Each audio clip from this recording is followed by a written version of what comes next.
सादर नमस्कार, सादर जय जिनेंद्र। क्षमा ब्रेकिंग जैन न्यूज प्रतिदिन प्रातः दोपहर एवं रात्रि में देश भर से संपूर्ण जैन समाज से संबंधित सही और सकारात्मक समाचारों के लिए देखना और सुनना न भूलें। साथ में आपसे विनम्र निवेदन है कि यदि आपने इस चैनल को सब्सक्राइब नहीं किया है तो कृपया अवश्य कीजिए और शेयर और लाइक करके धर्म प्रभावना में सहयोगी एवं सहभागी बनिए।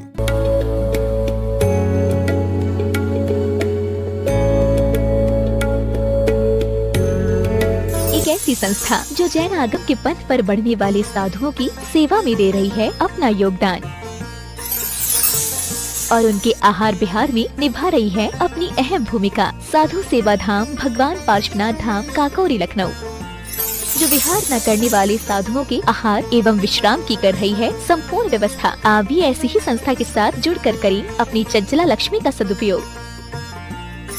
एक दिन का आहार मात्र 2100 रूपए एवं आजीवन 11,000 रूपए। इसके अलावा वर्ष में 2 दिन आपकी ओर से आहार एवं आपका नाम शिलापट पर किया जाएगा अंकित। बैंक डिटेल्स भगवान Parshvanath Dham trust, bank of Baroda, Chowk branch Lucknow. खाता संख्या 064501000291154। IFSC code BARB0 LUCKNO। दान राशि एवं अधिक जानकारी के लिए संपर्क करें 7007783995 9452017984।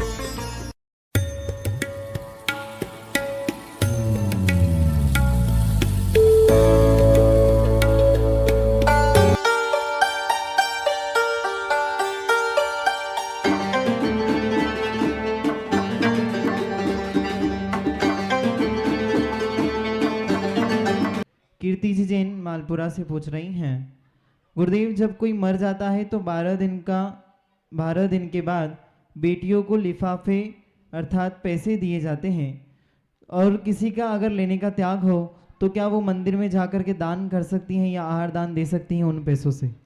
इनका सवाल समझ में आ गया ना सबको? यदि किसी के घर में कोई व्यक्ति मर गया है, बेटी बहनें आती हैं तो हम लिफाफे देते हैं, पैसे देते हैं, लिफाफे देते हैं। हमें लेने चाहिए नहीं लेने चाहिए?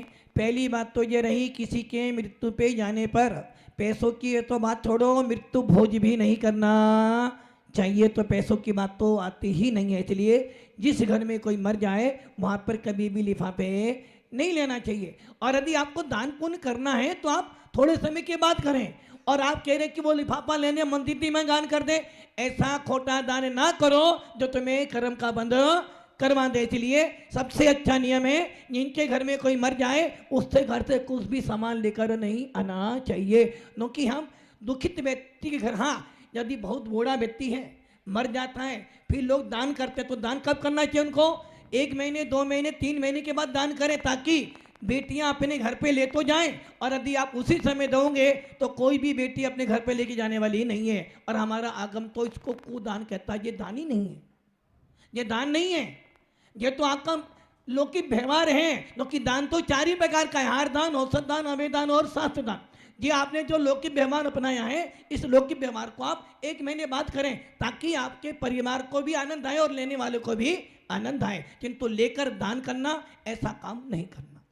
सिंगोली से पारस जैन नमोस्तु करते हुए प्रश्न पूछ रहे हैं कि 10 से 15 साल पहले भगवान के निर्वाण महोत्सव पर नुक्ति के लड्डू चढ़ाए जाते थे, लेकिन कुछ समय से बहुत मंदिरों में भगवान के निर्वाण महोत्सव पर शक्कर के लड्डू चढ़ाए जाते हैं। दोनों लड्डुओं में क्या पुण्य अलग अलग लगता है? एक समान क्यों ही ये ऐसा अलग अलग क्यों चढ़ाए जाते हैं? देखो भैया, पहली बात तो लड्डू बूंदी का हो, शक्कर का हो, मेवा का हो, आटे का हो या मिट्टी का हो, कोई फर्क नहीं पड़ता। किंतु फर्क पड़ता है आपके भावों से। भाव यदि आपके अच्छे हैं तो फल अच्छा मिलेगा, भाव खराब है तो फल खराब मिलेगा। किंतु हमारे जैन शास्त्रों की परंपरा जो है, जैन शास्त्रों की परंपरा में तो लड्डू किसे कहते हैं भैया? लोक व्यवहार में भी लड्डू किसे कहते हैं? अच्छा ये बताओ, जब आपके में जब बेटा होता है या फिर शादी होती है तो कौन से लड्डू लाते हो? शक्कर के। कौन से? बूंदे। मतलब कि आप क्या कर रही हो, मन में कुछ है, वचन में कुछ और काय में कुछ मायाचारी कर रहे, भगवान के सामने मायाचारी कर रहे हो। आचार्य विद्यासागर जी महाराज ने इंदौर में प्रवचन करा था कि भैया हम सब रोगी हैं और भगवान कहते हैं वैद्य हैं, और हम जब वैद्य के पास जाते हैं तो रोगों की दवाई लेने जाते हैं, और सारी दुनिया क्षुधा रोग से रोगी है। इसलिए आप यदि क्षुधा रोग से रोगी हो, खाने के लिए बूंदी का लड्डू चढ़ाने के लिए, इसलिए ऐसी मायाचारी जो खाते हो वो चढ़ाओ। और परंपरा तो बूंदी के लड्डू की है। हम लोग आलसी प्रमादी बन गए हैं। महाराज जी बूंदी के लड्डू से चींटियां आती है, और शक्कर के लड्डू से, शक्कर के लड्डू से चींटी नहीं आएंगी। महाराज जी उससे चींटी, अरे भैया यदि चावल का एक दाना भी कहीं रह जाएगा चींटियां तो आएगी। और आपका लक्ष्य चींटी बुलाने का या भगवान की पूजा करने का है। इसलिए भव्य आत्माओं, भावों को निर्मल बनाओ, और जो व्यवस्था प्राचीन काल से चली आ रही है उसे मानो। लड्डू तो बूंदी का ही होता है, बूंदी का ही चढ़ाना चाहिए, ताकि आगम भी सुरक्षित रहे और आपके भावी भी अच्छे। क्योंकि यदि दवाई थोड़ी सी भी खराब मिलेगी, जो खाएगा वो कहां चला जाएगा। इसलिए ऐसी दवाई मत खाओ जो तुम्हारे खतरा बढ़ा दे। दवाई अच्छी खाओ ताकि अच्छा फल मिले। थड़ोद सिंगोली जिला नीमच मध्य प्रदेश से दिनेश कुमार जी राठौड़ नमोस्तु करते हुए पूछ रहे हैं कि धन धर्म करने से प्राप्त होता है या परिश्रम करने से धन प्राप्त होता है। क्योंकि अगर परिश्रम करने से धन की प्राप्ति होती तो मजदूर तो पूरे दिन कड़ी मेहनत करता है, फिर भी 2 टाइम का भोजन प्राप्त नहीं कर पाता है। और एक तरफ दूसरा व्यक्ति होता है जो दिन भर में एक सिग्नेचर करता है, कोई मेहनत भी नहीं करता, फिर भी 15 से 20 हज़ार रुपये रोज अपने घर ले जाता है। तो इन दोनों ने कौन कौन से कर्म किए होंगे जो इस तरह की परिस्थिति उनके सामने है। देखो भैया, मैंने कल भी प्रवचन में बोला था कि ये ध्यान रखना, धन कमाना चाहते हो, लक्ष्मी को राजी करना चाहते हो, कैसे करोगे। जय लक्ष्मी माता हमको कुछ नहीं आता। लोग सवेरे सवेरे दुकान खोलती हैं और दुकान खोलने से पहले 3 बार किसको नमस्कार करते हो, ताले को। दुकान खोलोगे सबसे पहले गल्ला खोलोगे, 3 बार उसकी पूजा करोगे। उसके बाद अगरबत्ती भी, दीपक भी जलाओगे। सवेरे से 7 बजे से लेकर रात के 12 बजे तक दुकान खोली, और जब दुकान मंगल करी तो उसके बाद भी ताले को। अरे भैया, ताला गल्ला लक्ष्मी पूजोगे, 3 काल में लक्ष्मी बढ़ने वाली। और यदि तू एक बार, कितनी बार, यदि तू एक बार सच्चे मन से जिनेंद्र देव की भक्ति कर लेगा, तेरा पुण्य बढ़ जाएगा।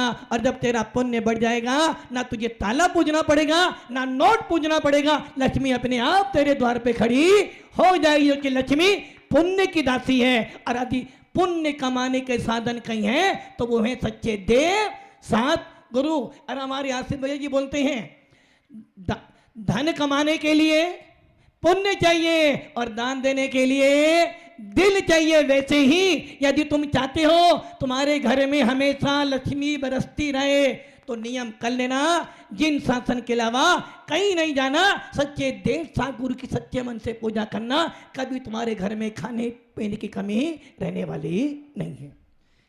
इन्हीं का दूसरा प्रश्न है, हमारे गुरु एवं भगवान को धोख कैसे लगाना चाहिए और धोख लगाने से हमें क्या फल की प्राप्ति होगी।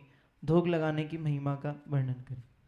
आचार्य संबंध भट्ट स्वामी ने लिखा है, भक्ति सुंदर रूपम, भक्ति करने से सुंदर रूप की प्राप्ति होती है।